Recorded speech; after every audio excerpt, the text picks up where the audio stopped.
Cari amici a casa, benvenuti ad un'altra puntata di Insieme Idee Persone, però questa volta con una veste completamente diversa. Quindi siamo passati dal canale regionale 15 Serenissima, famosissimo canale 15 Serenissima qui in Veneto, al numero 134, però questa volta nazionale. Quindi è un numero che troverete identico in tutte le regioni.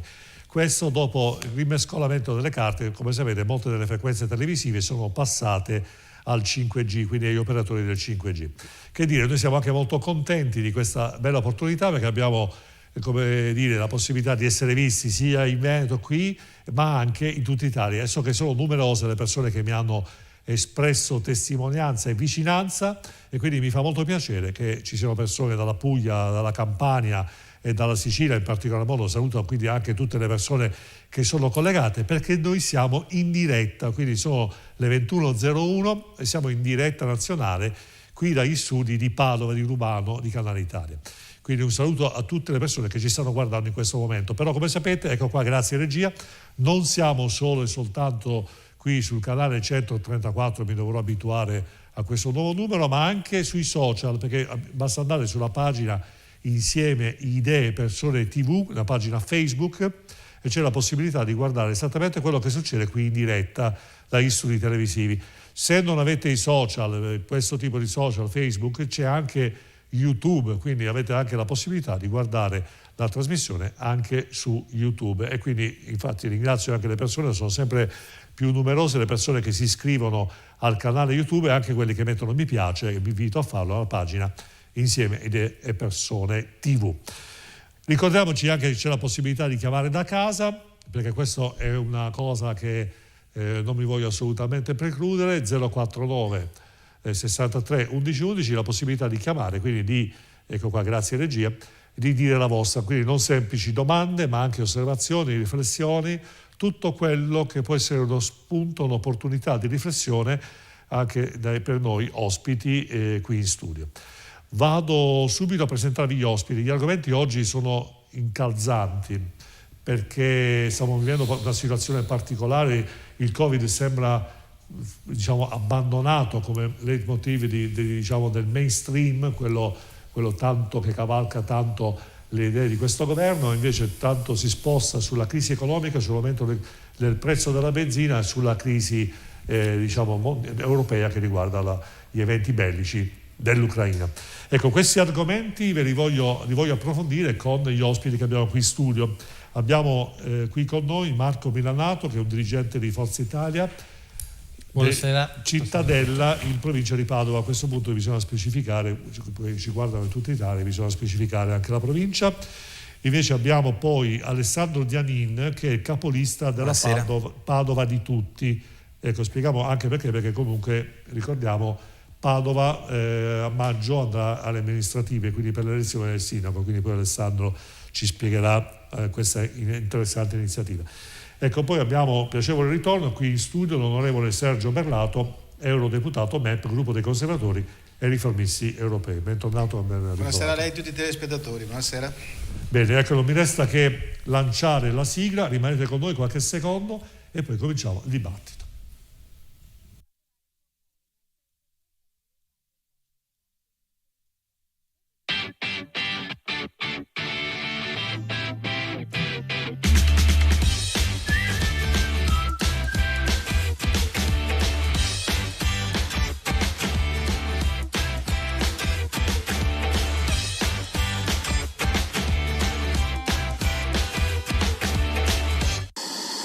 C'è un po' la macchinazione, non c'è una politica scarsa.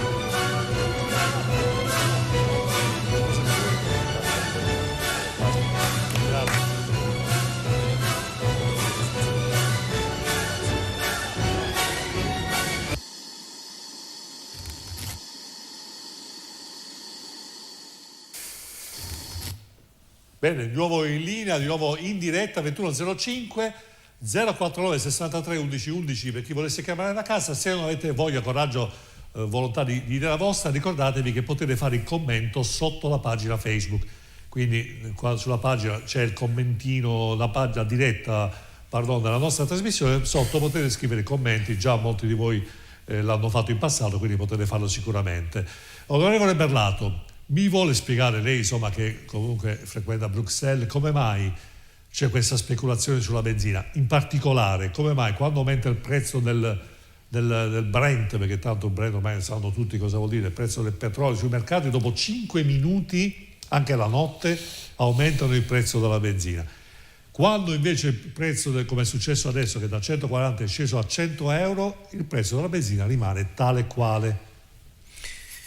Beh, intanto devo dire che quello che sta succedendo è una vergognosa speculazione che non ha nulla a che vedere con il conflitto che si sta sviluppando in Ucraina, perché già la speculazione era in atto ancora prima che ci fosse l'inizio delle ostilità in Ucraina, quindi c'è qualcuno che ciulla nel manico, si dice, e di conseguenza approfitta di questa situazione per speculare, quindi portare in maniera assolutamente ingiustificata i prezzi ai livelli che tutti noi possiamo constatare. Va anche detto che, non tutti sottolineano questo aspetto, che il prezzo del carburante alla pompa che noi andiamo a pagare è in minima parte riferito al prezzo del prodotto e in più del 60% è composto da accise. Noi paghiamo ancora il terremoto del Belice, le azioni umanitarie, c'è una lunga fila che poi, se volete, vi leggo, di tutta una serie di accise che per oltre il 60% vanno a gravare sul costo finale,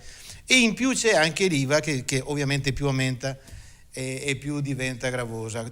Dico tutto questo perché il governo dei presunti migliori, che io invece dico il governo dei peggiori, cosa sta facendo? Anziché aiutare le famiglie e le imprese in difficoltà, perché sono tutte le imprese energivore che devono chiudere i battenti perché costa molto di più a tenere aperte le attività che chiuderla, perché i costi sono insostenibili. Ma tantissime famiglie, ricordiamoci che ci sono attualmente in Italia, non in altre parti del mondo, ci sono tante famiglie in grossissima difficoltà e ci sono tanti pensionati che hanno un costo delle bollette di luce, gas e via dicendo, che è superiore alla pensione che percepiscono dopo una vita di sacrifici.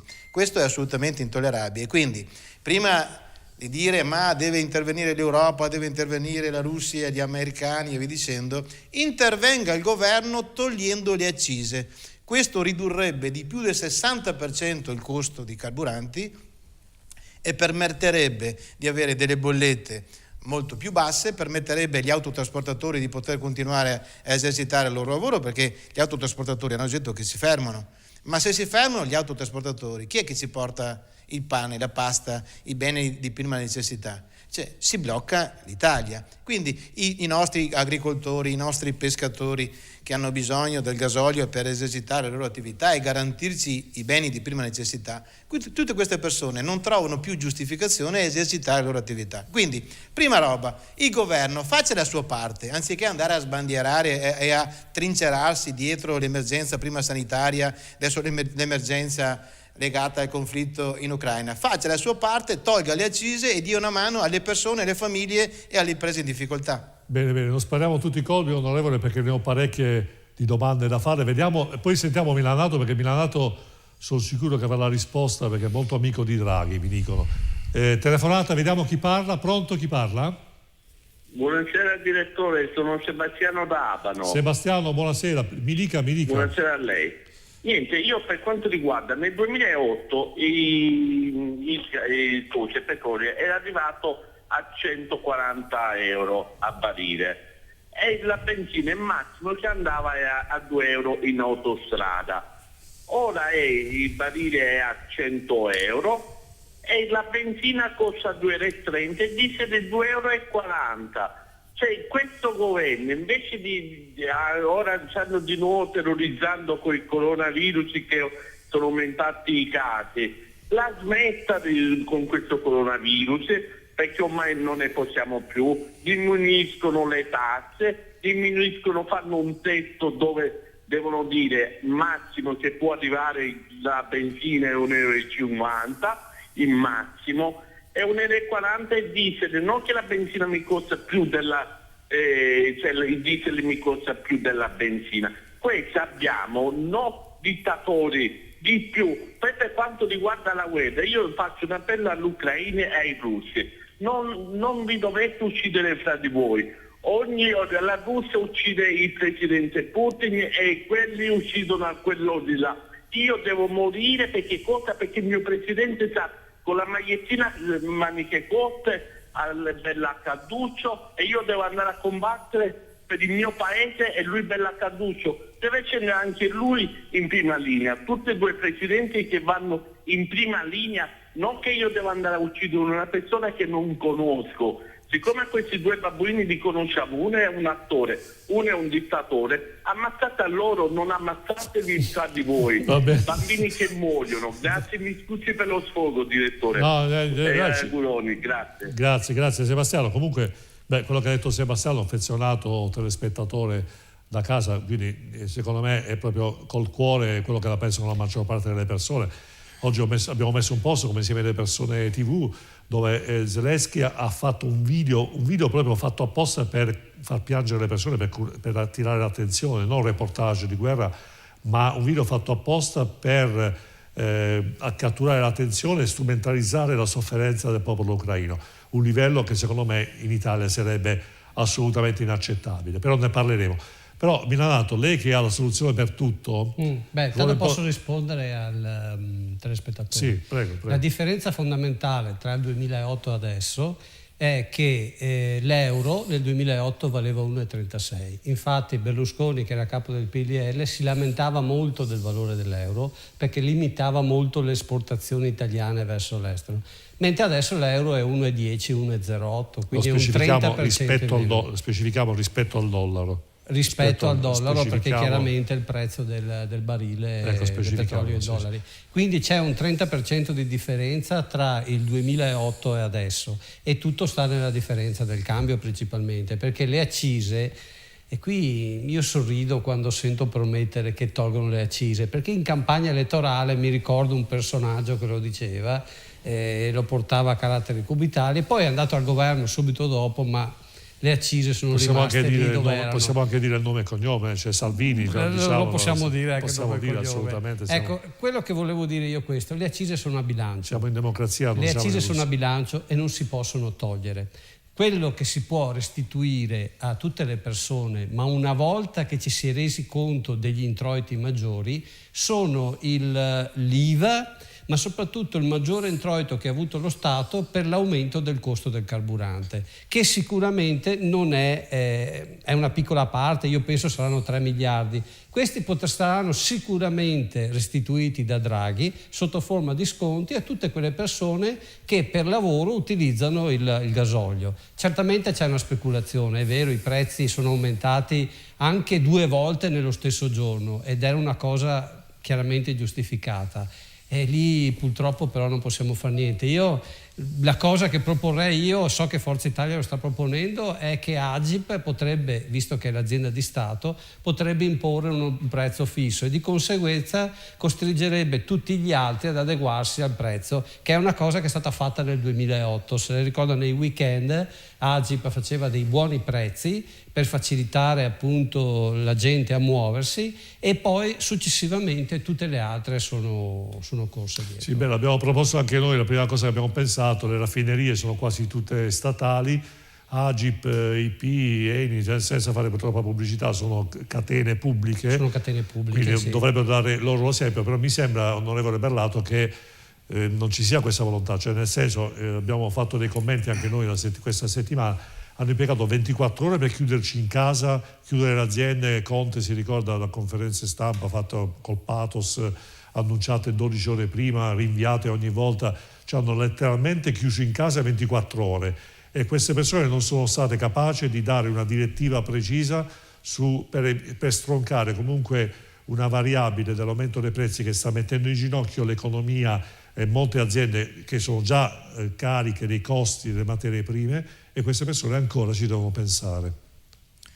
Guardi, io ho ascoltato con simpatia e tenerezza l'intervento dell'esponente di Forza Italia di Cittadella in provincia di Padova. Probabilmente a Cittadella i bilanci si fanno in modo diverso rispetto a quanto non venga fatto a livello nazionale o a livello europeo. È chiaro che sono posti di bilancio, ma i bilanci vanno modificati e possono essere modificati in base alle scelte politiche che si fanno. quindi mantenere ancora delle accise che riguardano ancora i Belice, che riguardano tutta una serie di terremoti, le azioni di peacekeeping all'estero, tutta una serie di altre iniziative che risalgono a 30, 40, 50 anni fa e più anche in molti casi. Ecco, questo è semplicemente la volontà politica. Prova ne sia che questa volontà politica è già stata manifestata in diversi altri paesi europei, dove la benzina non costa alla pompa 2 euro, 2,20 euro, 2,50 euro a seconda dei casi, ma costa poco più di €1. E questo riguarda, e quindi anche loro hanno a bilancio queste entrate. Del resto, invece di continuare, è chiaro che se si tolgono le accise o parte di queste, è chiaro che c'è una minore entrata per lo Stato. Però questa minore entrata dello Stato deve essere compensata o da maggiori entrate oppure tagliando degli sprechi. Siccome continuano i signori che sono al governo, il governo dei peggiori, adesso io capisco che magari qualcuno che fa parte di quei partiti deve difendere a spada tratta anche l'indifendibile, come stanno teneramente facendo, ma il problema è questo, fare delle scelte. E ora non è mai successo che alla pompa la benzina e il gasolio siano arrivati a questi prezzi, mai in assoluto, e quindi credo sia quantomeno intelligente e serio fare in modo da intervenire nel bilancio dello Stato prevedendo altri tagli, ad esempio, perché dobbiamo continuare a tenere il reddito di cittadinanza che costa miliardi di euro allo Stato e che garantisce non il lavoro ma la paghetta di Stato, soprattutto a chi non ha voglia di lavorare. Perché continuare a spendere una quantità enorme di risorse per finanziare le cooperative più o meno rosse che continuano a ricevere e a gestire il grande business dei migranti che arrivano dalle varie parti dell'Africa e non solo? Tagliamo là e diamo i soldi alle nostre famiglie in difficoltà. Quando avremo maggiori disponibilità economiche e quando avremo salvato le nostre famiglie e le nostre imprese, se avremo risorse in più potremo distribuirle anche ad altri che magari vengono qui per cercare miglior fortuna dal punto di vista economico. Ma adesso noi dobbiamo intervenire immediatamente per salvare le nostre imprese, perché se chiudono le nostre imprese i loro operai rimangono per strada e le loro famiglie non potranno più beneficiare dello stipendio che portano a casa i capifamiglia. Allora o la capiamo che bisogna intervenire subito, smettendo di fare i giochetti e dando sempre la colpa a qualcun altro, perché i Draghi, i Draghetti, i Dragucci continuano a dire ma non possiamo perché colpa, adesso non possiamo perché c'è il problema, c'è il pericolo della guerra nucleare, prima c'era il pericolo dell'emergenza sanitaria, c'è sempre qualcosa di più importante sulla quale attirare l'attenzione delle persone per non permettere loro di guardarsi davanti ai piedi e vedere quali sono i veri problemi del paese. Allora la smettano di giocare sulla pelle delle famiglie, delle imprese in difficoltà e cominciano a dare risposte concrete. Hanno voluto andare al governo di mettere insieme questa accozzaglia maleodorante di soggetti che non hanno nulla in comune se non la speranza di poter vedere realizzata la promessa di spartirsi i 200 e rotti miliardi che dovrebbero arrivare dall'Europa, perché questo è il motivo per il quale personaggi che non hanno nulla in comune e che hanno fatto le loro campagne elettorali contro gli avversari politici adesso si trovano nella stessa mangiatoia alla faccia degli italiani, alla faccia delle famiglie e delle imprese in difficoltà, che si vergognino e che diano dimostrazione di essere all'altezza della fiducia che è stata loro riposta. Altro che giochetti di potere. Se non sono in grado di dare risposte alle famiglie e alle imprese in difficoltà, se ne vadano a casa e permettano agli italiani di scegliersi democraticamente da chi farsi rappresentare e da chi farsi governare. Questa è la nostra posizione. Ecco, Giannini, a proposito di questa, abbiamo accennato prima al discorso delle difficoltà delle famiglie, no? Quindi voi come lista mi pare che siete molto vicini, io ho visto un po' il tuo programma elettorale, molto vicino alle esigenze delle famiglie, venire incontro alle persone bisognose, però qua c'è un'incompatibilità, diciamo, funzionale, quindi voi vi proponete di risolvere i problemi delle famiglie, però nello stesso tempo il vostro riferimento, che è il Partito Democratico, è il governo, e non mi sembra, diciamo, sensibile da questo punto di vista. No, guardi, Padova di tutti è un progetto civico nato alla fine dell'inverno che va per concludersi ed è al di fuori delle coalizioni di centrodestra e centrosinistra nel comune di Padova, che si sono rivelate inadeguate a risolvere i problemi delle persone proprio perché legate a quella vecchia politica ideologica che ha dilaniato la nostra città, io parlo della nostra città, per decenni. Abbiamo tutti praticamente i partiti al governo dell'arco costituzionale e anche Padova nel corso della sua storia è stata governata da tutti questi partiti.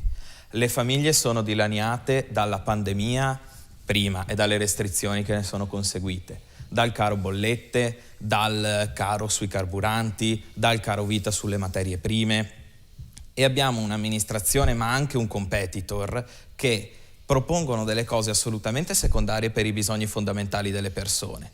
E tra Giordani e Peghin, che sono i due sfidanti di centrodestra e centrosinistra, non vedo alcuna differenza. Hanno programmi sovrapponibili, sono due figure sovrapponibili, non perché facciano degli interessi sporchi o abbiano qualcosa che non vada in sé, non è una questione personale, ma per ciò che rappresentano. Loro non possono capire i bisogni delle persone e delle persone in difficoltà, degli ultimi a cui noi ci rivolgiamo.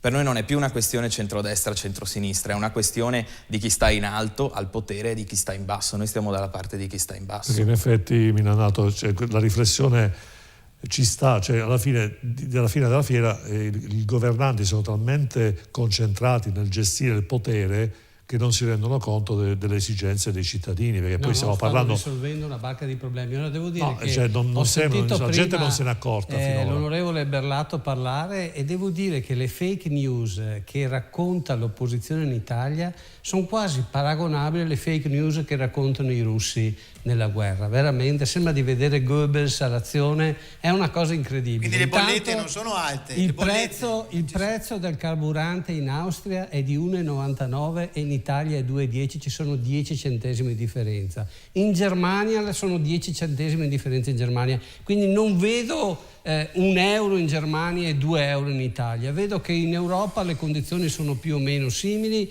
cambiano delle differenze di tassazione, perché sappiamo tutti che in Italia c'è un certo tipo di evasione e quindi senza dubbio le accise, che non sono più riferite al Belice, chiaramente ormai sono diventate una tassa e di conseguenza prima di cambiarle a bilancio ci vuole un determinato tempo. E la seconda cosa da dire è che gli aumenti si sono avuti in quest'ultima settimana, bisogna vedere nell'arco di un mese o di un mese e mezzo se questi aumenti rimangono o se questi aumenti rientrano. Bisogna vedere l'andamento che ha il prezzo del petrolio e soprattutto il prezzo del gas.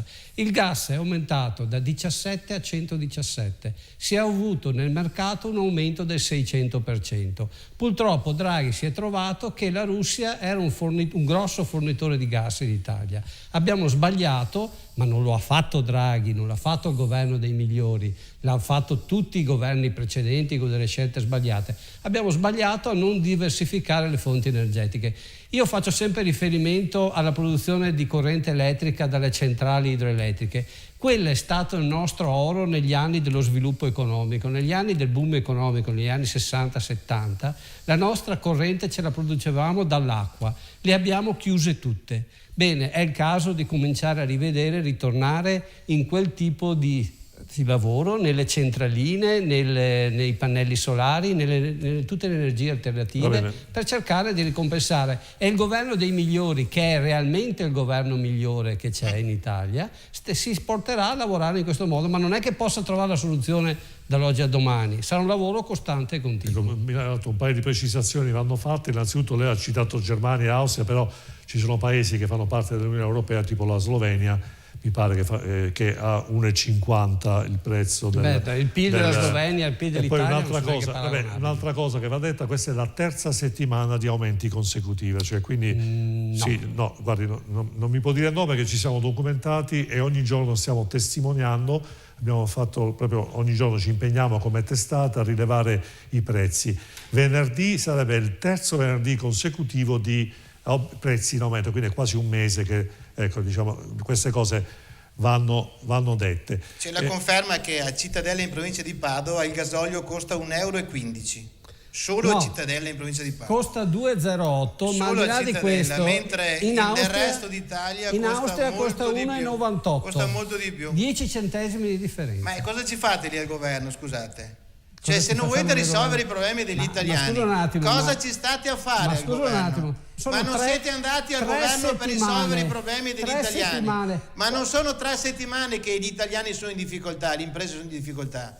E molto prima, adesso date la colpa alla questione dell'emergenza legata al conflitto in Ucraina, ma quella sì è una falsità. Adesso non uso gli inglesismi, fake news, come dottamente diceva il rappresentante del comune di Cittadella, ma il problema è un altro, è tentare di capire in un momento di grave difficoltà come questo, o si interviene o si tirano fuori gli attributi, ammesso che qualcuno che è al governo li abbia, o altrimenti si va a casa, perché questa situazione di drammatica difficoltà che stanno vivendo le nostre famiglie, i pensionati nostri si sono visti recapitare delle bollette della luce o del gas, delle bollette che sono superiori alla pensione che percepiscono, dopo aver lavorato, aver pagato le tasse per tutta una vita. Questo è una cosa vergognosa, vergognosa. Non è tollerabile, e se questo governo di disgraziati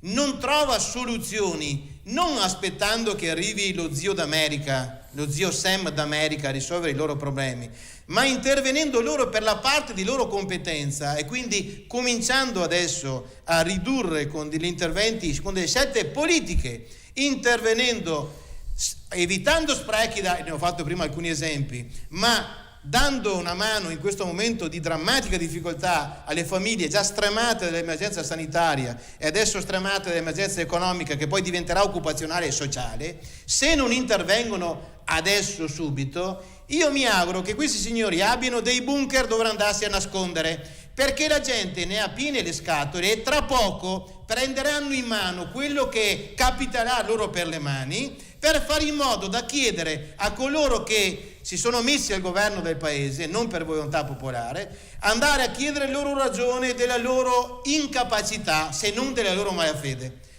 Devono capire che oramai la gente e le imprese ne hanno le scatole piene, uso degli eufemismi potabili, ne hanno le scatole piene, e il livello di insoddisfazione, di drammatica sofferenza che stanno vivendo le nostre famiglie non è più procrastinabile. Quindi o si trovano immediatamente delle soluzioni, oppure temo che la questione possa prendere delle pieghe difficilmente gestibili. Questa è la situazione, altro che politichese.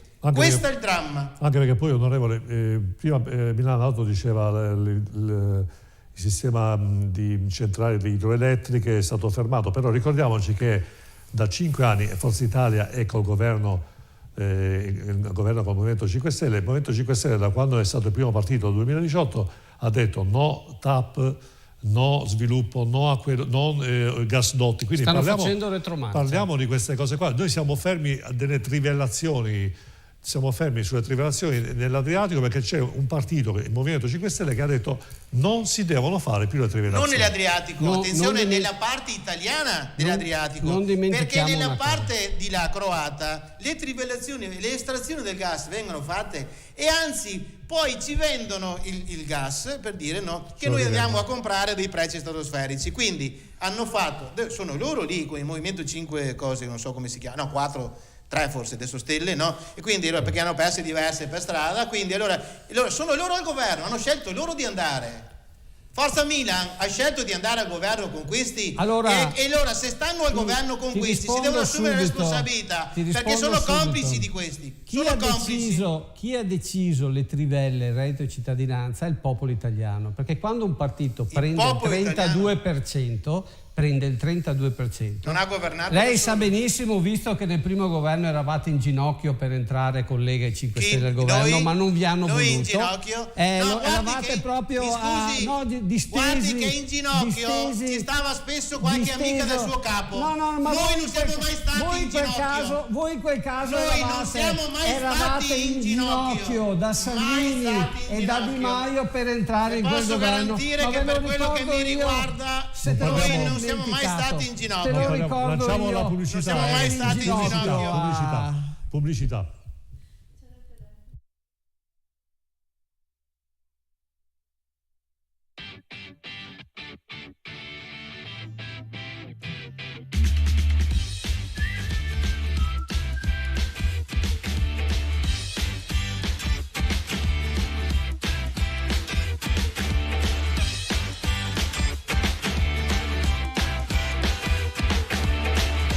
Benvenuti a tutti, sono Luigi di Ottica Sportiello. Da oggi troverete disponibili sul nostro shop online, sul sito internet otticasportiello.it, una nuova gamma di occhiali firmati e della nostra linea artigianale LF. O se vorrete potete venirci a trovare in negozio, siamo a Zero Branco, via Nuolese 21D. E ricordate, Ottica Sportiello, vedi oltre il confine.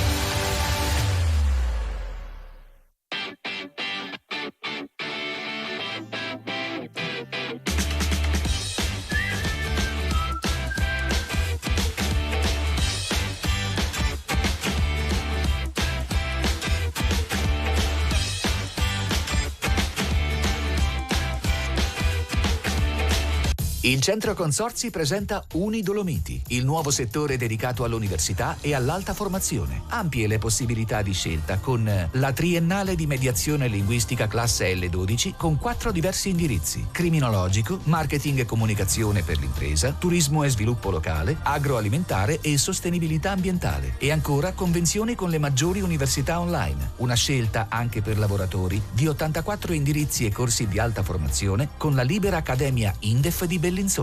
Centro Consorzi a Sedico. Alta la formazione. Sempre. Brunetta. Perché? Bene, eccoci nuovi in diretta. Qui vi posso garantire che è continuata a interessare anche nel fuori onda la trasmissione, però vediamo una telefonata da casa. Pronto, chi parla? Sì, pronto. Buonasera, sono Michele di Pontelongo, provincia di Padova. Sì, prego, velocemente. Prego, sì, prego. velocemente, infatti, sintetico, molto sintetico. Volevo informare il rappresentante di Forza Italia, che forse non ha informato a sufficienza, riguardo alla fornitura di gas metano dalla Russia. Circa 2 mesi fa, io so per certo, che Putin ha aumentato del 24% la fornitura del gas metano. No. Ed ha aumentato solamente del 4% il costo del metano. No. Quindi io vorrei chiedere al rappresentante di Forza Italia se sa veramente da dove vengono tutti questi rincari. Vedo che sta dicendo di no con la mano, ma io sono sicurissimo di questi dati. Le posso dire i dati. Mi dispiace contraddirla, ma lei mi deve spiegare da dove vengono tutti questi aumenti. Allora, grazie. No, ecco, spieghiamo innanzitutto che Pontelongo è un comune in provincia di Padova, perché altrimenti magari chi è a Palermo non ci guarda e non sa. No, allora Putin ha abbassato il gas russo nel periodo di quest'inverno si è ridotto al 17% nel passaggio a Tarvisio, mentre adesso lo ha riaumentato perché ha bisogno di soldi, ma io lo prenderei gratis senza dargli un euro.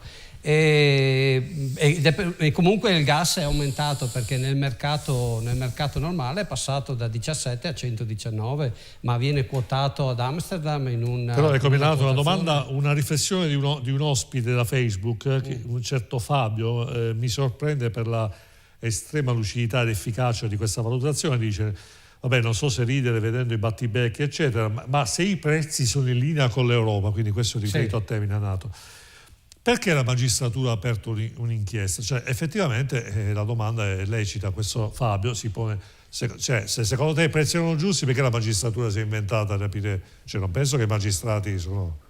Beh, comunque i prezzi sono noti e basta collegarsi in Germania, basta collegarsi in Austria e si va a vedere. Se la magistratura è andata a vedere, ma d'altronde in casa di un privato uno fa il prezzo che vuole, chiaramente si cerca di spostare. Ho detto prima che nel caso del prezzo lo Stato dovrebbe tramite ENI imporre un prezzo corretto e di conseguenza costringe tutti gli altri ad adeguarsi. Ecco, non ne vorrei parlato, in effetti quando un annetto fa, circa, mi pare che a febbraio è entrato Draghi, io avevo il Tempo, purtroppo oggi non ce l'ho più, avevo una piccola rubrichetta giornaliera e avevo auspicato l'intervento di una persona di competenza in generale.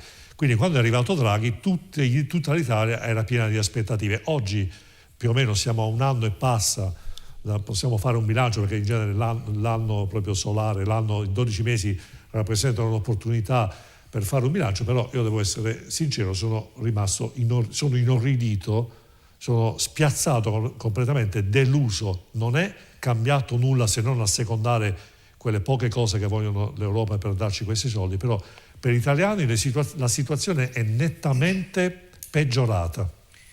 Guardi, allora questo governo dei peggiori è oramai è candidato al premio europeo per il rinvio, perché hanno rinviato tutto quello che dovevano fare perché non trovano l'accordo su nulla. E ora voglio ricordare che quei famosi 209 miliardi promessi dal Recovery Fund a livello europeo sono stati promessi, gran parte di questi sono dei prestiti che dovremmo restituire, ma sono stati promessi sulla base di un impegno formale da parte del governo dei peggiori di approvare una serie di riforme strutturali in Italia, ma riforme lacrime e sangue. Siccome sono al governo soggetti che la pensano in modo diametralmente opposto dal punto di vista ideologico, politico, basti pensare i 5 Stelle con i PD, cioè mai con il partito di Bibbiano, 5 Stelle dicevano di tutto di più, hanno fatto la campagna elettorale sputandosi addosso, vomitandosi addosso di tutto e di più. Voglio ricordare che anche i parlamentari che sono stati eletti con il centrodestra, Lega e Forza Italia, sono stati eletti sulla base di un programma comune al centrodestra che si poneva in alternativa alla sinistra e ai 5 Stelle. Quindi noi coerentemente come Fratelli d'Italia abbiamo sempre detto che noi, siccome abbiamo preso i voti dagli italiani dicendo che saremmo stati alternativi ai 5 Stelle e al Partito Democratico, abbiamo sempre detto mai al governo con i 5 Stelle, mai al governo con il PD. E noi coerentemente abbiamo assunto questa posizione, perché il nostro riferimento sono gli italiani, noi abbiamo lealtà e coerenza con gli italiani. Invece alcune forze politiche di centrodestra, Lega e Forza Italia, hanno preso i voti degli italiani con noi in alternativa al centro-sinistra e adesso sono andati a governare con il centro-sinistra. Allora noi abbiamo detto chiaramente, siccome questo governo è l'equivalente di una grandinata la settimana prima del raccolto, cioè stanno facendo più danni della grandine e tutto quello che dovrebbero approvare non lo approvano perché non sono d'accordo. Ma se non approvano le riforme strutturali per le quali si sono impegnati nei confronti dell'Europa, l'Europa non ci dà più i soldi. E quindi tutti i soldi promessi, o gran parte di questi, non arriveranno se non verranno approvate queste riforme. Allora io dico chiaramente, ma stiamo parlando dei soldi che ci sono stati promessi, ma adesso non abbiamo il tempo di aspettare che ci arrivino i soldi dall'Europa. Le nostre imprese chiudono i battenti, le nostre famiglie, gran parte di queste, non riescono ad avere soldi a sufficienza per comprare il pane ai figli. Le nostre attività produttive sono costrette a chiudere perché i costi superano i ricavi. Quindi prima ho sentito dire una cosa di una ilarità indescrivibile, ma noi un po' alla volta faremo tempo al tempo e faremo alcune cose. Non c'è più tempo da perdere. Non so se hanno capito quelli lì che sono abbarbicati nella mangiatoia, non so se hanno capito la gravità della situazione. Probabilmente non l'hanno mica capita. Oppure vivono su Marte. E ora noi diciamo ai marziani, con le antennine verdi o meno, mettete i piedi per terra perché la situazione in Italia è esplosiva ed è molto più drammatica ed esplosiva rispetto a molti altri paesi europei. O si rendono conto di questo o, in un modo o nell'altro, la questione deflagra. Allora, per evitare che poi non sia più gestibile la situazione, il governo ha il dovere o di trovare soluzioni, e noi le abbiamo indicate quali sono queste soluzioni: tagliate gli sprechi e utilizzate le risorse per darle alle famiglie che sono allo stremo e alle nostre imprese. Se non siete in grado di trovare delle soluzioni condivise all'interno di questa maggioranza informe eterogenea, andate a casa. Questo abbiamo detto chiaramente. Tanto guardate che si è votato e si sta votando ovunque nonostante l'emergenza sanitaria, quindi non è che adesso sia passato di moda andare ad elezioni. Tanto abbiamo visto di cosa sono capaci, no? L'abbiamo visto. Abbiamo regalato un anno di boom economico al 6,5%. Ecco. Allora, secondo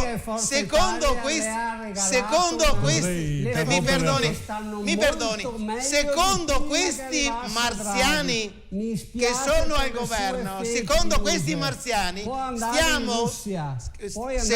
questi marziani stiamo vivendo un boom economico in Italia. Ma senza il turismo abbiamo fatto comunque Minato, guarda, noi abbiamo fatto un sondaggio dell'imprenditore felice. Io sono andato a cena fuori, il problema è trovare il materiale, il personale, non trovare a cena dopo siete l'ultima capaci di andare. puntata che lei ha partecipato, per le puntate successive, lei non so se ci ha seguito, a tutti quelli che chiamavano chiedevo, perché aveva detto il boom economico? Imprenditore felice, c'è l'imprenditore felice. Tutte le persone che hanno chiamato, io ho chiesto: sei un imprenditore felice? E tutti mi hanno detto di no. Quindi vuol dire che io vado, più che farmi film, non vado a catechismo, mi informo e mi documento. Quindi mi dà attenzione a dare queste informazioni che possono essere fuorvianti per il popolo, per quelli che ci stanno ascoltando. Vediamo la telefonata da casa. Pronto? Pronto? Chi parla? Pronto? Sì, pronto, buonasera, mi chiamo Alberto. Da dove chiama? Chiamo da Rovigo. Prego. Volevo dire che anche se si va, come dice Berlato, se si va a votare si risolvono i problemi, perché in pratica decide il popolo, perché siamo andati a votare ma dopo il Presidente della Repubblica cambia le carte in tavola come vuole lui, perché in pratica è lui che decide, perché il popolo vota una cosa e dopo resta in mano tutto a lui, cioè anche se andiamo a votare non cambia niente, perché tutti i governi che ci sono stati, gli ultimi qua, da chi sono stati messi su? Dal popolo. Bene, grazie. Allora, grazie al nostro amico di Rovigo. In effetti, onorevole, prendo spunto, poi voglio sentire anche Dianin, che è giovane, quindi è giovanissimo, quindi veramente può anche rappresentare un elettorato giovane che si sta, magari talvolta qualcuno per la prima volta va a votare, però qualcuno dice che i partiti si stanno già organizzando per fare una bella legge proporzionale in maniera tale da riclonare questa accozzaglia di partiti che si sono un po' fronteggiati per i 5 anni precedenti e continuare a spartirsi le entrate dall'Europa. Ecco, qualcuno già ha cominciato a diffondere queste notizie, quindi non sono idee mie, sono concetti che sono più volte stati ripresi dai giornalisti e dai giornali. Guardi, io baso le mie valutazioni sui fatti, sono abituato da una vita così, no? Quindi esibisco fatti, come prima parlavo della questione delle accise e dell'incapacità del governo. E ora i fatti sono chiari e sono evidenti. Dicono le forze che sono al governo che sono stati costretti a mettersi assieme perché una legge elettorale infame ha creato instabilità e ingovernabilità. Voglio ricordare che questa legge, che loro stessi definiscono infame, è stata votata dalla Lega, da Forza Italia, dal Partito Democratico, dal Movimento 5 Stelle. Noi di Fratelli d'Italia non abbiamo votato questa legge infame perché sapevamo perfettamente che questa era una legge che avevano tentato di fare ad personam e che avrebbe creato instabilità. Ma adesso gli stessi partiti che hanno votato quella legge infame stanno preparando un'altra operazione, che è appunto il ricorso a una nuova legge proporzionale.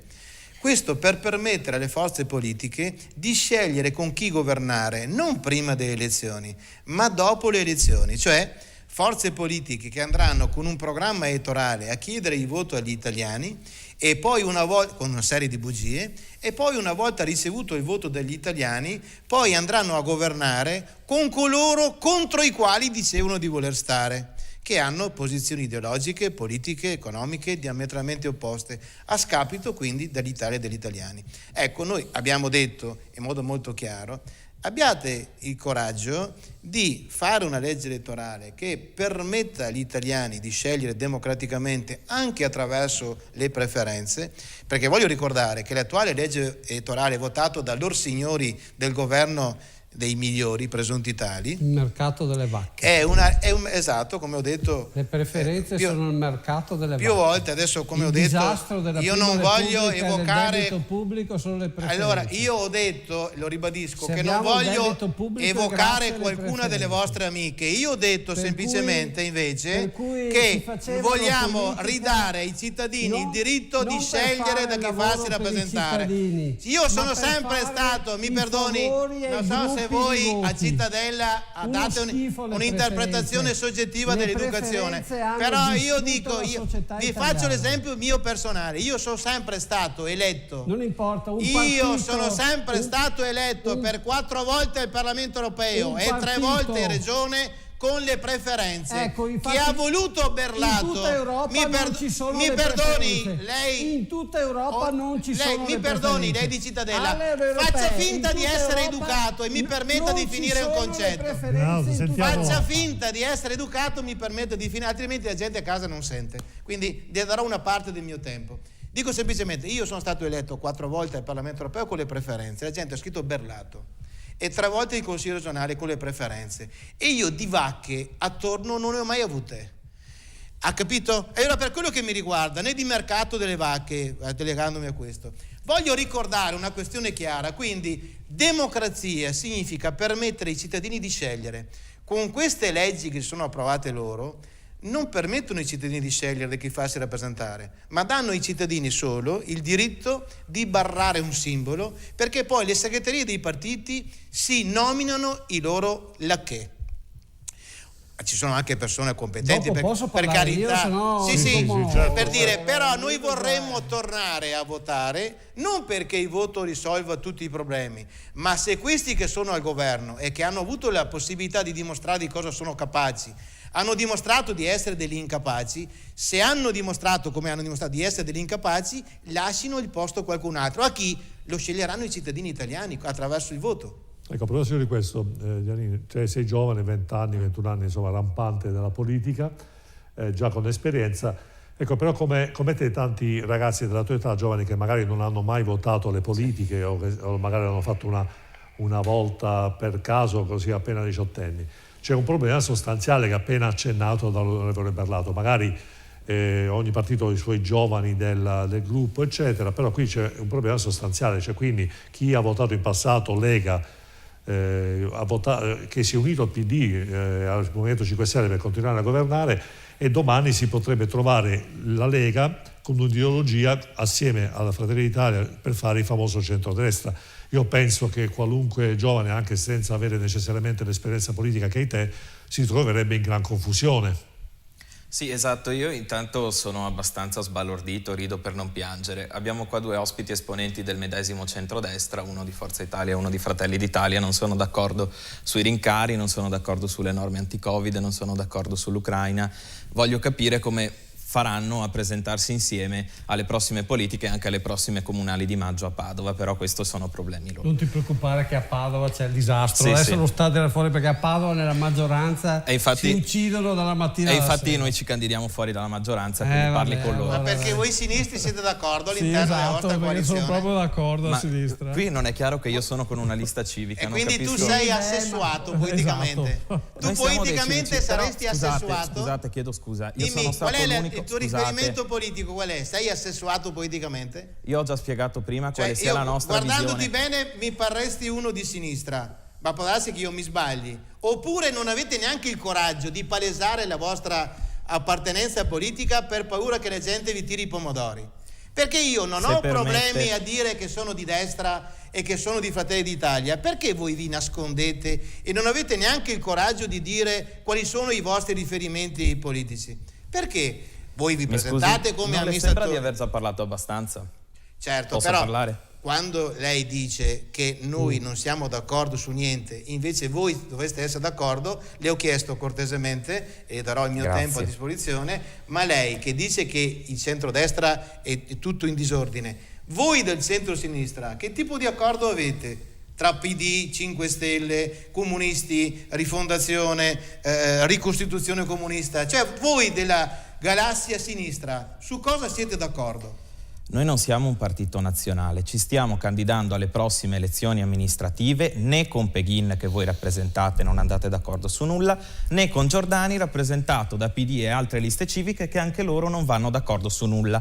Ed è il motivo per cui noi non abbiamo presentato ancora una coalizione, o se la presenteremo la presenteremo tra civici e non con 10 liste ma con al massimo 2 o 3, in maniera poi da una volta essere al governo della città non dover scannarsi su qualsiasi cosa. Ma chi è il vostro candidato sindaco?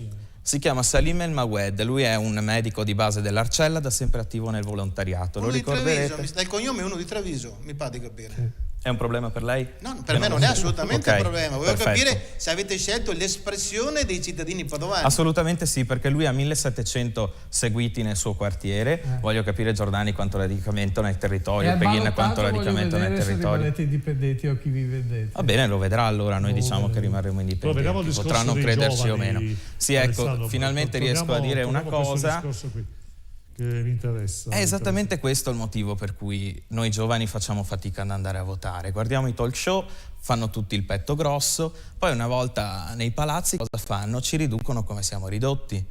Noi che cosa proponiamo? Perché mi scusi, qui ovviamente in questa trasmissione c'è una scala nazionale, ma noi ci candidiamo a un'elezione locale. Noi per i giovani vogliamo fare una cosa semplice, la gratuità del trasporto pubblico e del trasporto pubblico notturno.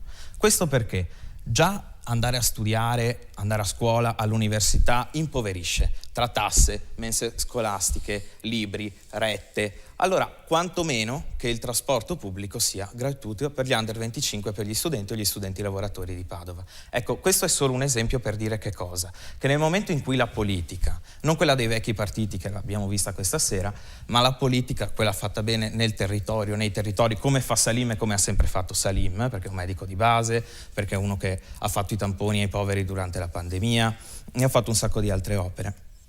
Nel momento in cui ci si rivolge ai giovani con dei programmi per i giovani e gli si parla faccia a faccia, gli si prende per mano e gli si porta a votare con un programma chiaro, allora lì si vedrà che l'affluenza tra i giovani aumenterà e andranno a votare non magari quello che gli propone lo zio, la zia, la mamma e il papà, ma qualcosa che vadano a votare in maniera consapevole. Ecco, questa cosa, Alessandro, approfondiamola bene. Sì. Questa coscienza politica che magari noi alla tua età avevamo forse in maniera più spiccata, invece che nei giovani è un po' assente, cioè vedo che matura un po' più tardi. Che cosa è dovuto secondo te?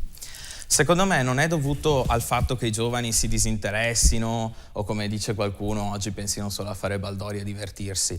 È dovuto al fatto che i partiti ormai non hanno più idea di come poter rivolgersi alle persone comuni, tantomeno alla mia generazione. Siamo una generazione che sta gridando che ci sono determinati problemi da un punto di vista ambientale, del futuro lavorativo, dello studio, e vedono anche le loro famiglie come sono messe, con tutti i rincari che ci sono oggi, attività commerciali che sono state costrette a chiudere. Io sono andato anche insieme a dei componenti della mia lista civica Padova di tutti a sentire le istanze di alcuni commercianti nelle periferie padovane, e loro fanno fatica a portare il pane a casa proprio per quei giovani che dovrebbero andare a votare i partiti che li hanno affamati in questo modo. Direi che la risposta ce l'abbiamo sotto agli occhi. Va bene. Volevo ritornare al discorso preferenze, adesso senza fare riferimento a Berlato. Perché sono contrario alle preferenze e auspico un tipo diverso di scelta più legata ai partiti?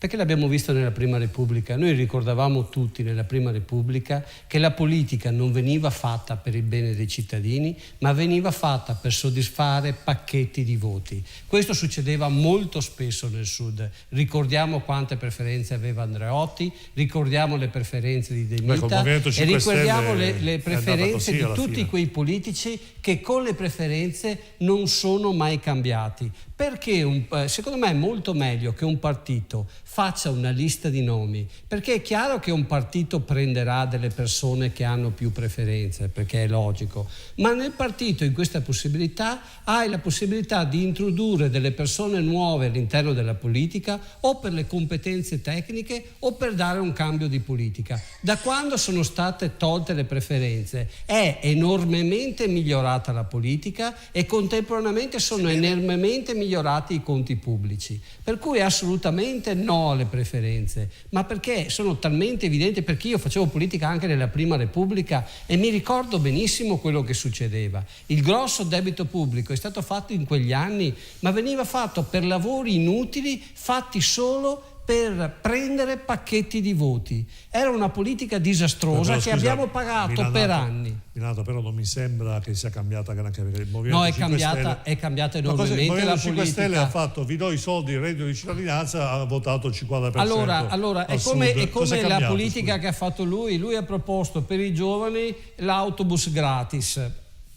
È la stessa cosa dei 5 Stelle, cioè non è quello il modo, secondo me, di svolgere le cose. Magari sarebbe il modo di dire come poter fare un trasporto, sapere la posizione sul tram a Padova, che secondo me potrebbe essere interessante, e quindi sapere come investire delle risorse pubbliche, non dare tutto gratis. Quello che ha fatto i 5 Stelle è scandaloso, è stato un voto di scambio, ma purtroppo gli italiani ci sono caduti. Ma anche Berlusconi, perché qualche mese fa Berlusconi ha detto che il reddito di cittadinanza è fenomenale, è fondamentale. Io non sono d'accordo in questo caso su quello che ha detto Berlusconi. Io il reddito di cittadinanza l'avrei tolto, c'era un reddito di inclusione fatto, poteva essere allargato il reddito di inclusione che già esisteva, il reddito di cittadinanza l'avrei tolto, lo toglierei tuttora mentre andrei a rivedere la riforma delle pensioni, ma quest'anno verrà rivista la riforma delle pensioni perché dal 1 gennaio 2023 sarà cambiato tutto. Senta, onorevole Berlato, io volevo chiedere, lei che è un'esperienza politica importante, spesso chi viene qui nei talk o nei giornali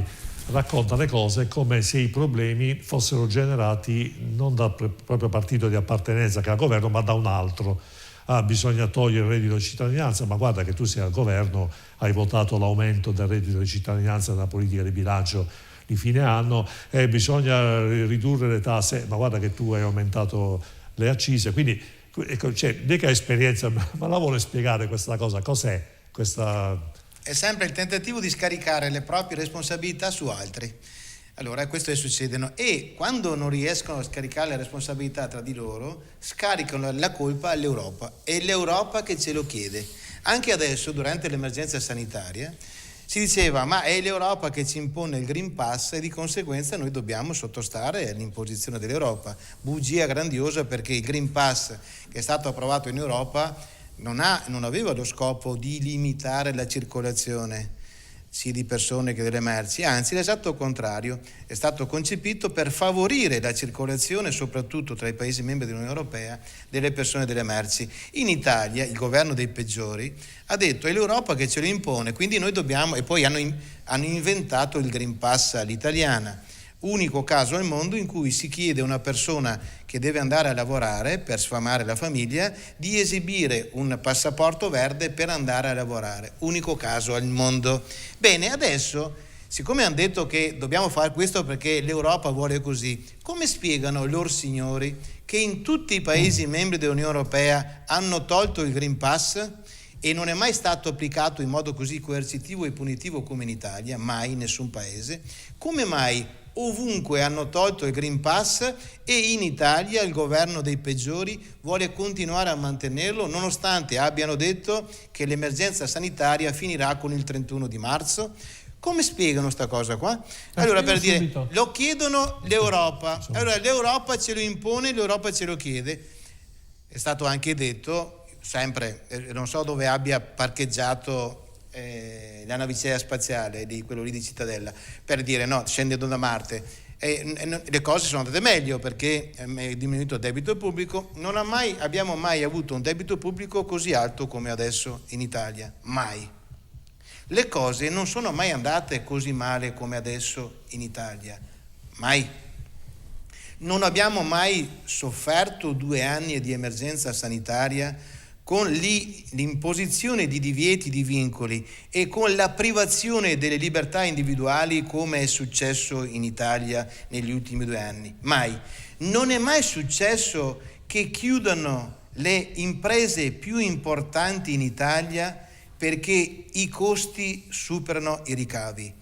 Qualche raro caso è successo, ma qui la situazione è drammatica in modo sistematico e questi ci stanno raccontando che stiamo vivendo un boom economico. Io capisco, no? Per dire, ognuno si fuma quello che vuole, per dire no, allucinogeni compresi, però il problema è un altro. Questo governo, altro che allucinogeni, questo governo vorrebbe far fumare gli allucinogeni alle persone per impedire loro di poter guardare la realtà, ma la realtà non basta limitarsi a non vederla, la si tocca con mano. La drammaticità della crisi economica, occupazionale e sociale è sotto gli occhi di tutti noi e solo questo governo di marziani non vuole ammettere questa situazione e non vuole ammettere le proprie responsabilità. Dicono è colpa dell'Europa, è sempre colpa di qualcun altro e nessuno si assume la responsabilità della situazione in cui stiamo drammaticamente vivendo. Infatti a proposito di questo ricordiamo Danimarca, Svezia, Norvegia, Olanda, Francia da pochissimo, ricordiamo Danimarca da 1 febbraio, Austria hanno eliminato il Green Pass.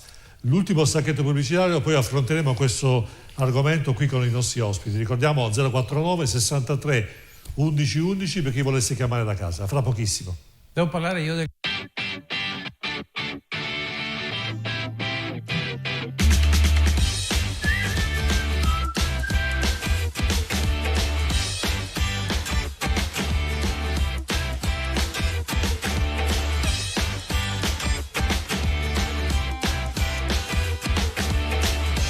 Benvenuti a tutti, sono Luigi di Ottica Sportiello. Da oggi troverete disponibili sul nostro shop online, sul sito internet otticasportiello.it, una nuova gamma di occhiali firmati e della nostra linea artigianale LF. O se vorrete potete venirci a trovare in negozio, siamo a Zero Branco, via Nuolese 21D. E ricordate, Ottica Sportiello, vedi oltre il confine.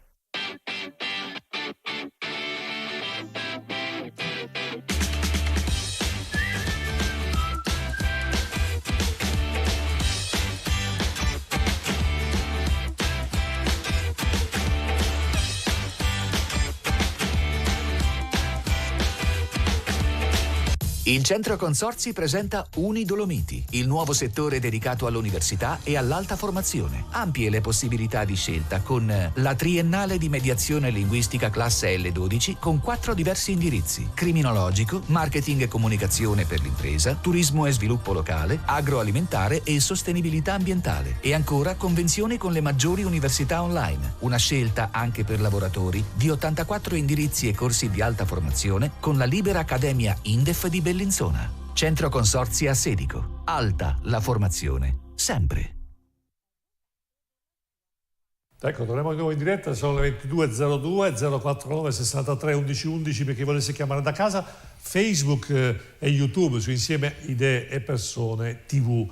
Onorevole Berrato, mi pare che forse ho dimenticato qualche nazione, paesi dell'est non hanno... Voglio ricordare, oltre a quelle che hanno eliminato totalmente il Green Pass, sì, che ripeto, non è mai stato applicato in maniera così coercitiva e privando la libertà individuale come in Italia, mai in nessun altro paese. Voglio ricordare che ci sono alcuni paesi come la Svezia, come la Spagna, il Portogallo, di diversi altri paesi che non hanno mai applicato il Green Pass, mai.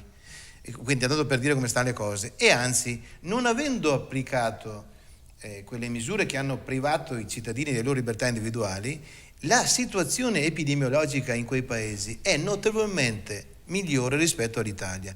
Forse qualcosa non è tornata, anzi sulla questione del Green Pass voglio ricordare che c'è gente sana che ancora adesso in Italia non può andare a bere un caffè. Gente sana che si fa i tamponi tutti i giorni e che quindi dimostra di essere perfettamente sana, non può andare a lavorare, non può andare a bersi un caffè o a sedersi in un ristorante, come se tornasse di moda in questo locale non possono entrare i cani, gli ebrei e i non vaccinati. È una cosa che grida vendetta al cospetto di Dio e al cospetto degli uomini. Allora, in base a questo assunto, per dire, siccome adesso non hanno più la scusa di dire è l'Europa che vuole questo, perché nessuno in Europa sta facendo quello che stanno facendo in Italia in materia di Green Pass, Super Green Pass, come giustificano adesso loro signori al governo che sono gli unici a imporre delle restrizioni di libertà individuali che in nessun altro paese europeo viene attuato? Qual è la risposta che ci danno? Questa domanda interessante. Scusa, vediamo la telefonata da casa, preparati la risposta. Pronto, chi parla brevemente? Da dove chiama? Sì, buonasera, sono Enzo da Rovigo. Sì, prego. Sono Enzo da Rovigo. Sì, velocemente. Velocissimo. Innanzitutto un complimento all'onorevole Berlato, perché è sempre stata una persona molto chiara, precisa e dimostra la dignità della politica. E vorrei anche che ci potesse arrivare al punto da mettere i nomi e cognomi sulle liste di votazione, in modo da tirare, per così dire, per la giacchetta chi si presenta con un programma e poi naturalmente lo cambia in itinere. Questa sarebbe la mia idea. Spero proprio che l'onorevole Meloni, naturalmente Giorgia Meloni, abbia la possibilità di correre alle votazioni da sola e farà un plan, perché chi potrà votare tutta questa cottaglia di gente che non ha nulla da condividere se non a rovinare. I pescatori di Chioggia sono una miseria, i tir sono fermi, nella nostra città tutto è bloccato, non c'è neanche più un negozio aperto e gente che naturalmente non può neanche andare perché c'è il Green Pass, c'è un continuo, una conflittualità, poi dividi ed impera. Questa è la situazione negativa, anzi non sono uno di quelli felici, ecco, per così dire. Va bene, grazie. Grazie, rinnovo i complimenti alla dignità dell'onorevole Berlato, perché è proprio uno dei correlatori. Grazie, allora, grazie. Allora, complimenti all'onorevole Berlato dal nostro amico di Rovigo. Quindi ecco, la domanda te la faccio io. No, adesso rispondo a questa domanda. Dimostra, visto che tu sei Forza Italia, quindi sei da governo, la valenza scientifica dell'esistenza del Green Pass. Ricordiamoci che ci sono in Francia circa 200.000 casi, in Germania 300.000 casi al giorno, ma hanno tolto i Green Pass. Invece noi siamo gli unici con 40.000, 50.000 casi a non avere nessun programma, perché non si parla neanche di un programma di togliere queste cose nei prossime settimane. I giornali dicono, secondo me, potremmo forse. Allora, innanzitutto, chi vuole il Green Pass? Chi vuole il Green Pass non è l'Europa, è l'articolo 32 della Costituzione italiana. È un articolo chiarissimo, basta leggerlo, e da lì si capisce che obbliga il governo, in caso di un'epidemia, ad applicare delle normative per garantire la salute pubblica e dell'individuo. Quindi è una norma costituzionale che garantisce il Green Pass. E chi dice che il Green Pass è anticostituzionale è una persona che non sa praticamente nulla della Costituzione. Secondo punto, il Green Pass è un DPI, è un sistema di protezione sui luoghi di lavoro. Quando io entro in un luogo di lavoro con dei carichi sospesi, devo per forza mettere il caschetto. Se non ho il caschetto, io in quel luogo di lavoro non entro. Quando io devo portare alla Puzzer una giacca ad alta visibilità, io devo portare in certi ambienti di lavoro la giacca ad alta visibilità. Se non ho quella giacca ad alta visibilità, io non entro in quel luogo di lavoro. Per quale motivo io devo andare a lavorare e rischiare la mia vita perché non c'è un sistema di protezione della salute dei cittadini? Il Green Pass è questo, è un DPI, è un sistema che protegge i lavoratori sul luogo di lavoro. Non lo capisce l'opposizione. Posso capire, se governasse la Meloni avremmo avuto una marea di morti. Siccome per fortuna ha governato Draghi e Forza Italia, i morti non li abbiamo avuti. Io voglio ricordare che la seconda epidemia non è nata in Italia, è nata fuori dall'Italia, dove si comportano malissimo e dove non rispettano le regole. E tuttora in questi giorni in Germania c'è un record di morti e presto potrebbe ritornare l'epidemia sempre da fuori Italia, dentro l'Italia. Nell'Italia, giustamente, Speranza, che è un ottimo ministro e che è molto migliorato con Forza Italia vicino, e Draghi fanno una linea di attenzione. Facciamo una linea di attenzione e di prudenza, perché noi vogliamo salvare la vita della gente, non essere superficiali e lasciare morire la gente come hanno fatto in moltissimi stati europei. Non solo, l'economia è andata bene l'anno scorso, quest'anno ci sono delle piccole difficoltà, ma sappiamo tutte quali sono. E il Green Pass, fin tanto che l'epidemia o la sicurezza sanitaria in Italia non verrà meno, non verrà tolto. Io sono per una linea prudente. Comunque, Minato, lei mi sa che frequenta troppo il catechismo, perché cioè vedo che è abbastanza indottrinato, le fanno pensare quello che No, vogliono non è che loro. sono indottrinato, è la realtà. Giri per la strada che così si rende Passi conto. un'altra. Ma io vado nei ristoranti, vedo che Ma nei tutti ristoranti la entrano, gente, ma che c'è ci- il Green Pass, ormai è una cosa deve andare nelle aziende a vedere come entrata vivono. nell'animo di tutti. Mi perdoni, signor Milanato, non vorrei mancargli di rispetto, tutto vorrei tranne che questo. Io stesso stamattina arrivano a lavorare da me, gli controllo il Green Pass e poi cominciamo a lavorare. Allora, è un DP, un strumento di protezione di lavoro. Siccome io la Costituzione me la sono letta, allora non legga l'articolo 32. Non c'è nessun articolo della Costituzione che preveda il Green Pass. Sì, Primo, se mi permette. Metteremo una lavagnetta qua una volta. Le ho già detto, signor Milanato, io so che quando il buon Dio ha distribuito l'educazione lei era assente, però mi permetta di rispondere alla sua affermazione. Paragonare il Green Pass al caschetto che protegge la testa dei lavoratori è una stupidità in ogni senso, perché il Green Pass, la domanda che ha fatto il conduttore è: qual è la valenza sanitaria del Green Pass? La valenza sanitaria del Green Pass è equivalente a 0. Per quale motivo?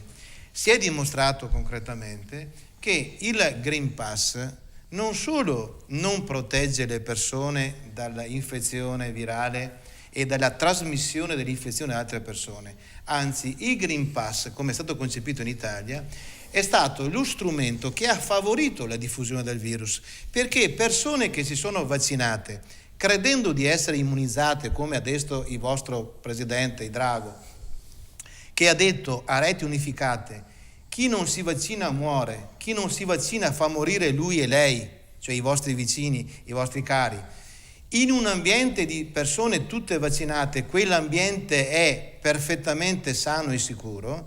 Questa è stata una falsità che dimostrata nei fatti, perché purtroppo le persone che erano convinte di essere non solo immunizzate dal vaccino, ma addirittura rese immortali, perché la paura negli ultimi 2 anni non era più quella di morire di tumore, di infarto, di malattie polmonari, no, la paura era solo quella di morire di Covid-19. Allora il problema è tutto ruotato attorno a questo, col fatto che sono state trascurate tante patologie mortali purtroppo con l'emergenza sanitaria. E ora il problema dove sta? Hanno detto: bene, se voi vi inoculate queste sostanze igieniche sperimentali, voi sarete immunizzati. E ora la gente è andata in giro esibendo questo passaporto verde dicendo: ma io, siccome ho il Green Pass, mi sono vaccinato, io mi tolgo la mascherina, io bacio chi trovo per strada, io non mi lavo più le mani. Confusione per niente. No, volevo confermare del fatto che il buon Dio quella volta è passato, ma Milanato era impegnato da un'altra parte. E ora torno a dire la questione, quindi dal punto le evidenze scientifiche ci hanno dimostrato. Allora, se io entro con un caschetto, chiedo scusa, in un ambiente di carica sospesi e carica un peso, è chiaro che rischio di morire. Mi è avanzata un po' di educazione, se vuoi te ne do, visto che sei sprovvisto. È il vaccino che cura. E finisco il mio ragionamento, è questo. Quindi dal punto di vista sanitario il Green Pass non ha avuto alcuna valenza, anzi ha illuso le persone di poter essere immunizzate e quindi di tralasciare tutte le più basilari regole di precauzione di natura igienico-sanitaria, e questo ha favorito la diffusione del virus. E abbiamo visto che il Green Pass all'italiana non è né strumento sanitario, ma è uno strumento di natura politica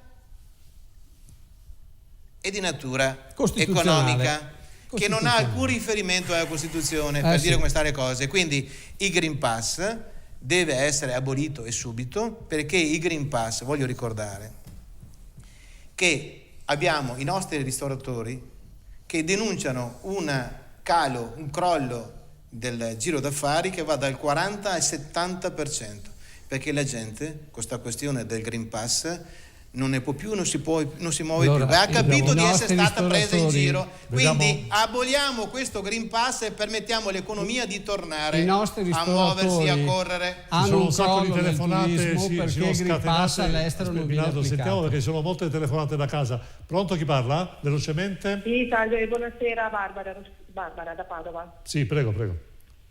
Niente, allora io volevo dire 2 cose al volo. Intanto l'esponente di Forza Italia, che mi piace perché Cittadella deve essere un posto meraviglioso, perché insomma deve essere un posto idilliaco. Quando lui dice non le preferenze, ricordo che da lui ci sono persone tipo la Ronzulli, scusi se mi permetto faccio nomi, però veramente a volte mi chiedo che tipo di meriti possono avere certe persone per risiedere in certi luoghi dove noi li paghiamo, con una cattiveria nei confronti di chi ha deciso liberamente di non schierarsi, cioè con una cattiveria pazzesca fra lei e Gaspare, una roba incredibile. Di non e schierarsi? Non ho capito. Facciamo finire. Perché ricordiamoci che sono ancora sperimentali, quindi di non schierarsi. Bene, grazie alla nostra amica da Padova. Vediamo un'altra telefonata, ce ne sono ancora? No, ecco, quindi Minato ha sentito la domanda? Di non schierarsi? Non ho capito, scusi. No, non ha sentito? Ha parlato della Ronzulli perché è stata candidata. Per me la Ronzulli piace perché sul Covid ha avuto una linea decisa che mi è molto piaciuta, una linea difesa quando è stato il momento in cui ci sono stati degli attacchi secondo me ingiustificati, ha difeso la salute pubblica. Comunque volevo ritornare sul Green Pass, perché il Green Pass è come il caschetto, perché lo possiamo paragonare al caschetto. Aspetta, che nel caschetto, la telefonata di prima c'è la linea, vediamo. Pronto, chi parla? Pronto, buonasera. Mi chiamo Anna. Sono una studentessa di Padova. Sì, prego. E volevo chiamare semplicemente per comunicare che sono figlia di un'imprenditrice che ha un negozio in centro a Padova. Volevo soltanto dire che mia mamma non si sente rappresentata da nessuno dei due signori che appartengono ai partiti e volevo però fare i miei complimenti ad Alessandro, che mi sembra l'unica speranza per noi giovani. Va bene, grazie mille. Ecco, Minato, vediamo se non ho un'altra telefonata, però brevemente perché mancano solo 20 minuti. Sintesi. Green Pass al volo, chi cura la malattia è il vaccino, il Green Pass è un DPI, come il caschetto entri in un ambiente con carichi abbiamo già sospesi. detto, vediamo una telefonata da casa, un'altra, pronto? Minato, idee nuove abbiamo bisogno, no? Sì, va bene. Prego, pronto? Sì, pronto? Sì, chi parla? Da dove chiama? Pronto, buonasera, mi chiamo Alberto, chiamo da Castelfranco. Sì, prego. Volevo dire che io sono a casa perché non sono vaccinato, sono costretto appunto a non lavorare per una cosa che non è giusta. Mi pare che sia questo un sistema solo per bloccare l'economia. Bene, grazie mille. Ecco, noi l'imprenditore felice ancora non abbiamo trovato, cioè stiamo ancora cercando. Vanno tutti a lavorare domani mattina, comunque stanno dando no, vabbè, ma le 10:30 non è un orario, dai. Scusi Luvino, ma sulle preferenze mi spiega il rappresentante di Forza Milan, mi spiega perché le preferenze ci sono per le elezioni comunali, perché ci sono per le regionali, perché ci sono per le elezioni europee e non ci solo sono per il Scusate, Europa non ci sono. Mi perdoni, se fosse vero quello che dice il rappresentante di Forza Italia è che le preferenze favoriscono la malavita organizzata, favoriscono gli accordi sotto banco e roba del genere. Allora mi dica, ma allora nei comuni dove la gente si sceglie i propri consiglieri comunali e il sindaco, a livello regionale dove si scelgono i propri consigli regionali, al Parlamento europeo dove si scelgono i parlamentari, sono tutti quanti malavitosi? C'è tutta malavita organizzata, perché solo in Parlamento ci troviamo, italiano, ci troviamo con una legge che non premia il merito, ma premia prima ho sentito,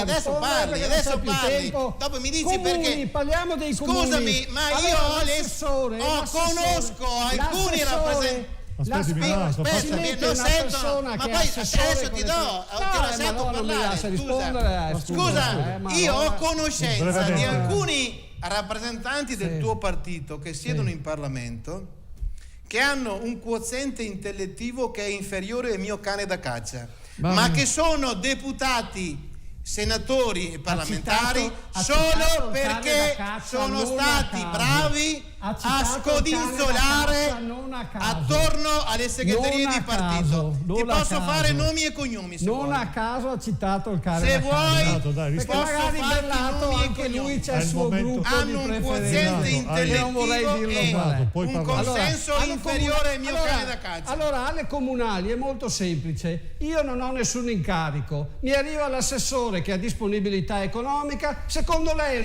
con le preferenze, secondo lei è una competizione corretta? No, che non è una competizione corretta, perché è chiaro che l'assessore che ha un budget fa delle politiche comunali per soddisfare il proprio gruppo di voti, ma io che sono una persona normale non riuscirò mai ad avere il budget e il potere che ha l'assessore in quel momento per fare quel tipo di politica. È patto nettamente svantaggiato, e con le preferenze non ci sarà mai ricambio politico, rimangono sempre gli stessi politici, non c'è nessun tipo di ricambio. La politica è cambiata grazie al fatto che sono state tolte le preferenze, perché in questo modo posso permettere a delle nuove persone di emergere, di uscire e di cambiare la politica, se no rimangono sempre con le preferenze, rimangono sempre gli stessi. Io pensavo l'abbiamo visto per 50 anni nella Prima Repubblica, sempre Andreotti, sempre Fanfani, sempre quell'altro, sempre il comunista. Pensavo che i marziani fossero tutti del color verde, mi devo ricredere. Pensavo, questa è la realtà delle cose. Mi devo ricredere. Mette l'assessore in piazza a fare la festa e si mette contro di me, io non ho quelle possibilità là, ma è una competizione giusta. Sai qual è il problema? No, che non è giusta. Il problema è che nessuno ti vota. Lui riesce, siccome sai che nessuno ti vota, certamente che se io vado gli regalo 100 euro, sai che nessuno ti vota, sei terrorizzato dalle preferenze. Ma così è le preferenze. Sei terrorizzato perché sai che nessuno ti vota. Lo sappiamo tutti. Ma chi è che vuoi che ti voti? Lo sappiamo tutti. Sentiamo la telefonata da casa, pronto?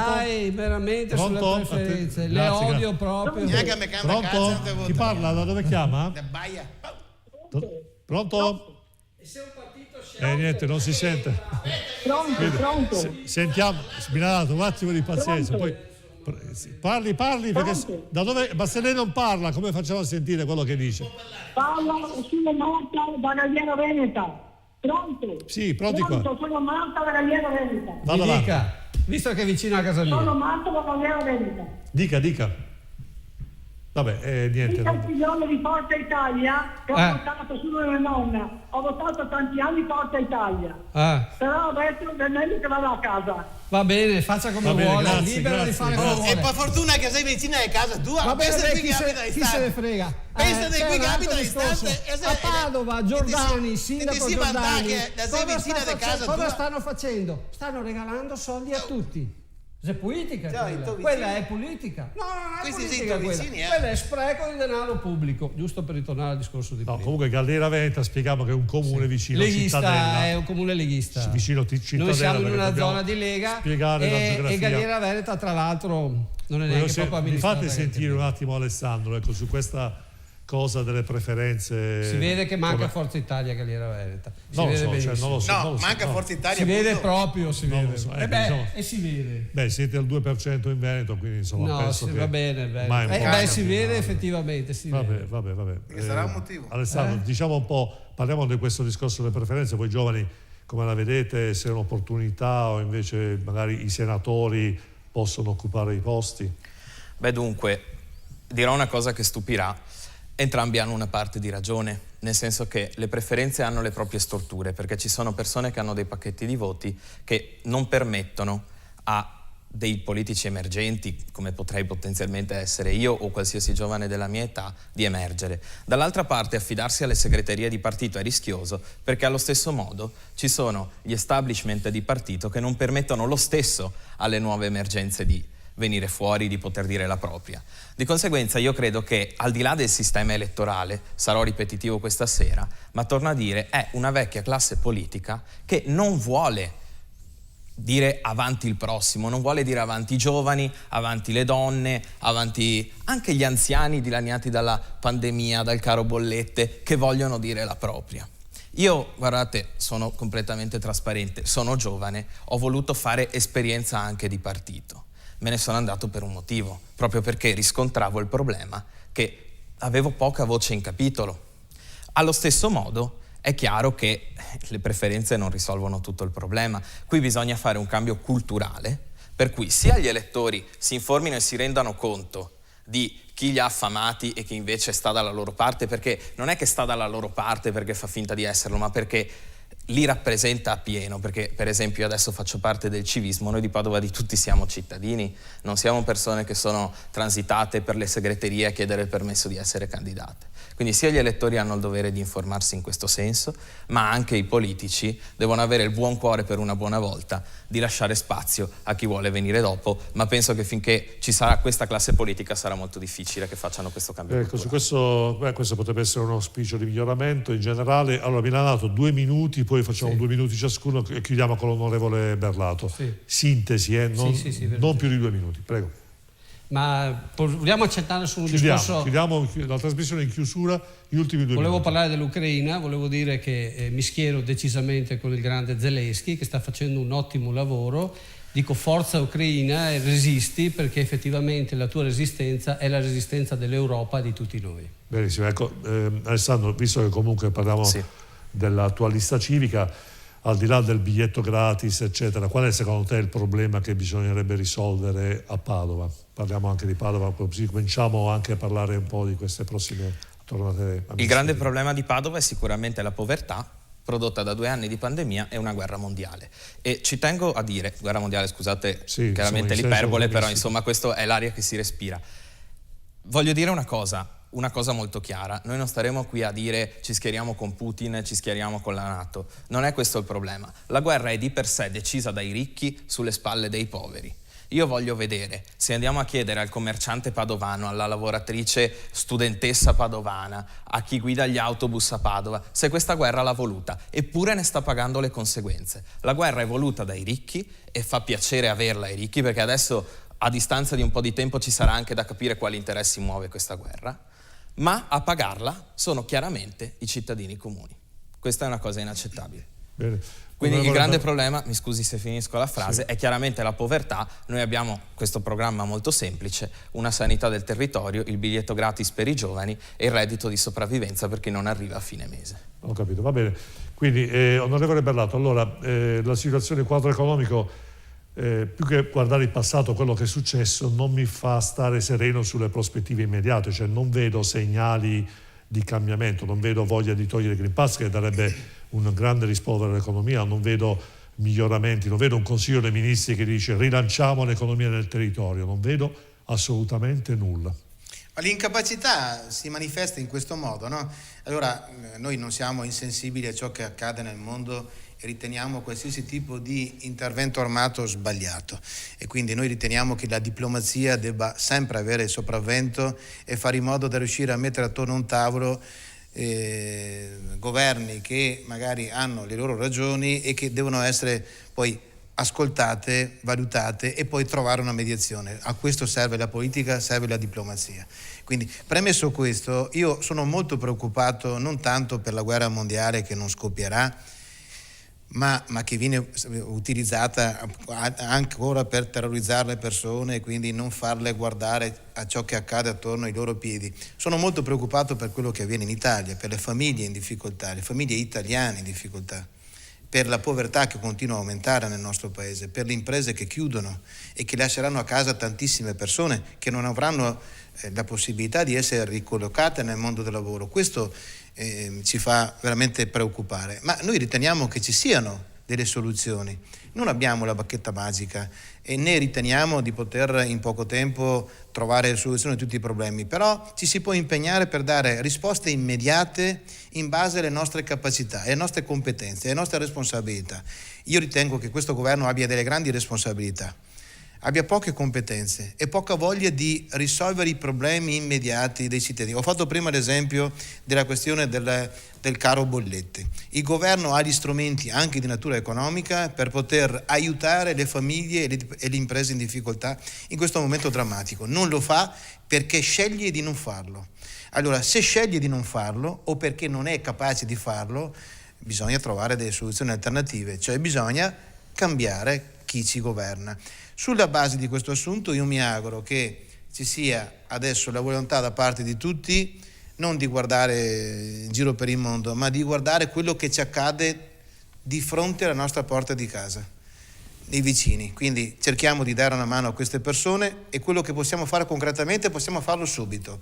Poi delle grandi questioni politiche di cui si parla nei palazzi si parlerà in seguito, ma adesso abbiamo queste emergenze, famiglie e imprese in difficoltà, questa è la nostra priorità. Bene, ringrazio. Allora siamo in chiusura, ricordiamo che per la prima volta dopo la risistemazione dei canali siamo sul 134, canale nazionale, questa volta rispetto in diretta, ecco ci tengo a dirlo, in diretta sono 22:29, in diretta nazionale. Ecco, ricordiamo, grazie alla regia, ogni mercoledì Insieme alle persone è stata sul canale 134 e in contemporanea sul 164. Ringrazio Marco Minannato, dirigente Forza Italia Cittadella, per vivace attaccamento alle linee guida del partito. Cittadella evidentemente è un'isola felice alla ricerca dell'imprenditore felice che finora non abbiamo trovato, però noi continuiamo la ricerca. Alessandro Dianin, mi ha fatto molto piacere, te lo sai Alessandro, abbiamo sempre invitato giovani qui in trasmissione, perché non a parole ma concretamente crediamo nei giovani, chissà che ci sia più spazio per voi, per le vostre esigenze, per manifestare le vostre necessità anche in politica. L'onorevole Sergio Berlato ci ha illustrato argomenti anche di carattere sociale ed economico. L'auspicio di tutti, e mi associo a quello che ha detto l'onorevole Sergio Berlato, che questo governo si accorga che c'è un problema degli italiani. Onorevole Presidente Draghi, con la stessa facilità con cui lei ci ha chiuso e ci ha aperto e ci ha imposto il Green Pass 2 mesi prima per gli over 50, io anche se non dimostro più di 50 anni, alla fine con la stessa rapidità lei ha mandato armi in Ucraina, con la stessa rapidità pensi ai problemi degli italiani, a risolvere i problemi economici, a ridarci quella libertà che ci ha negato, perché questo, se non miglioriamo l'economia, il nostro benessere verrà compromesso. Questa cosa lei lo sa e deve intervenire. Vi invito a mercoledì prossimo, Insieme Idee e Persone. Grazie, alla prossima.